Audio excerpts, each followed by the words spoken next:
আবু সাইদ আমাদের গর্বের দল।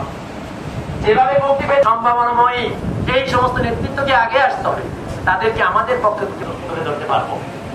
আসুন, আজকে যে সিচুয়েশন, যেখানে বাংলাদেশের অস্তিত্ব নাই, সেই কারণে আজকে একটি অরাজক মানুষের দোকানপাট দখল, হামলা, এই ধরনের ঘটনা ঘটতেছে।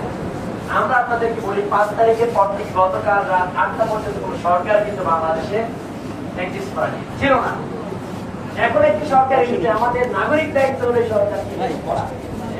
আপনারা জানেন, জনশৃঙ্খলা রক্ষাকারী পুলিশ প্রশাসন, এই প্রশাসন যে ভূমিকা রেখেছে গত 16.5 বছর, নাগরিকদের বুকে, শিশু কিশোরদের বুকে, ছাত্রদের বুকে গুলি চালাতে তাদের একটু হাত থাকে।